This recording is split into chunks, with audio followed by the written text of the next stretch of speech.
Espinazo Productions presenta Historia de la música sin música. ¡Salvo de fondo! Hoy, la música en el barroco 1.2. Instrumentos musicales. En el episodio anterior hablamos de formas instrumentales. En este nos centraremos en los instrumentos musicales. No abordaremos todos los que fueron, pero sí los más importantes. Vamos a ello.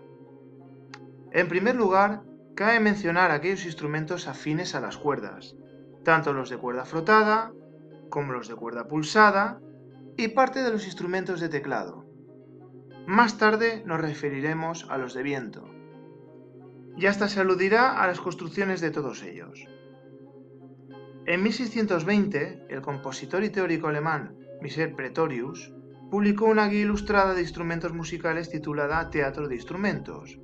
Tanto el interior de las páginas de este libro como el del segundo volumen de su obra Syntagma Musicum, titulado de organografía, abundaban en dibujos y descripciones de instrumentos musicales, por lo que es muy posible que recurramos en varias ocasiones a estos ejemplares. Comenzaremos por algunos de los instrumentos que desaparecieron durante el barroco. En primer lugar, la vihuela, vigente desde su aparición en España en el siglo XV. Esta especie de guitarra larga que se afinaba como el laúd había sido desplazada por la guitarra. No lo habría sospechado. A finales del siglo XVI. Se le llamaba vihuela de mano para diferenciarla de la vihuela de arco, antepasado de la viola da gamba. A principios del siglo XVII la vihuela ya era cosa del pasado. También desapareció el realejo, o regal. Era un órgano con lengüetas batientes, cuyo sonido semejaba un zumbido. Quedó fuera de juego con el desarrollo de los órganos positivos, cuyo resultado devendría a los grandes órganos del barroco. De ellos hablaremos más adelante. En efecto, el laúd. Y os preguntaréis, ¿cómo puede ser? Este instrumento, de caja de resonancia bombada y en forma de pera y mástil largo con clavijero en ángulo inferior a 90 grados, había tenido su éxito en el Renacimiento y aún lo tendría durante el barroco. Ahora lo veremos. Si los nobles europeos de finales del siglo XVI tocaban el laúd, tal como exponen las pinturas de Caravaggio, la moda culminó en la primera mitad del siglo XVII, en especial en la Francia de Luis XIII. Un representante de la escuela francesa fue Denis Gautier. Al mismo tiempo que se perfeccionaba el instrumento, se empezó a concebir mayor importancia a los acordes que a las texturas polifónicas. A partir de 1580, estos instrumentos se incluyeron en los acompañamientos, y algunas de sus evoluciones, con este fin, fueron el archilaúd y la tiorba, llamada también comúnmente chitarrone. Un ejemplo de ello lo tenemos con el uso de la tiorba en la instrumentación del Orfeo de Monteverdi. A partir de mediados del siglo XVII, el papel del laúd fue cada vez más limitado al de continuo, hasta que fue sustituido por los instrumentos de teclado. El clave, que, al igual que el laúd, inició con éxito sus andaduras en el barroco, no pudo competir con aquel en la primera mitad del siglo XVII, superándolo con creces en la segunda. El clave italiano, de principios del siglo, contaba con un único teclado frente a los dos del francés.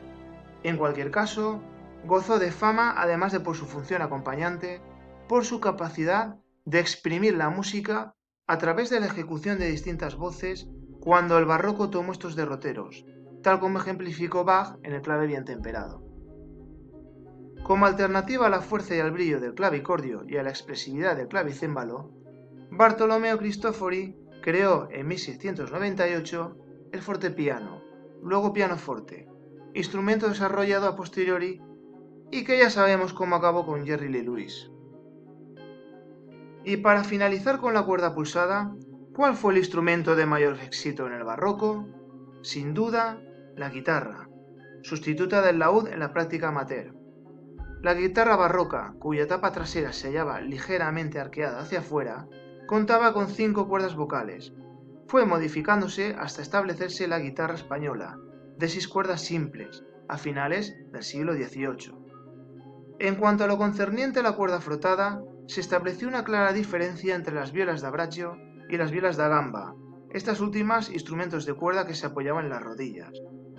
Durante el barroco, la viola, en referencia sobre todo al bajo de viola, contó con intérpretes tan importantes como Marín Marés. Siendo el modelo más extendido de 6 cuerdas afinadas por cuartas, se tañía tomando el arco con la palma hacia arriba. Se le denominaba curiosamente basso di viola da braccio y era muy similar al violonchelo. Su capacidad para funcionar como instrumento de continuo le permitió sobrevivir. Precisamente la denominación de viola da braccio hacía referencia a los instrumentos del mismo nombre que se apoyaban en el hombro para diferenciarlos de las violas da gamba. Se caracterizaban por las aberturas acústicas en forma de C y los hombros inclinados hacia el mástil. A diferencia de la familia de violín, empleada en la danza, las violas formaban parte de los conjuntos de cámara.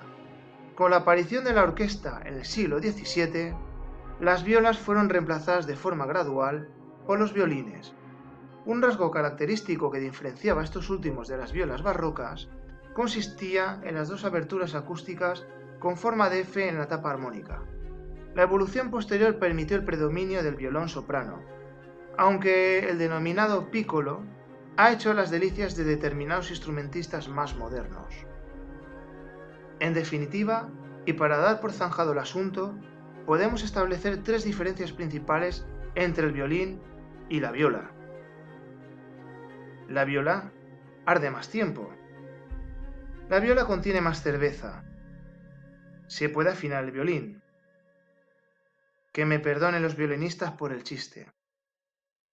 Sobre los instrumentos de viento-madera se produjo una evolución en las chirimías o caramillos, que devendrían clarinetes, oboes y dulzainas.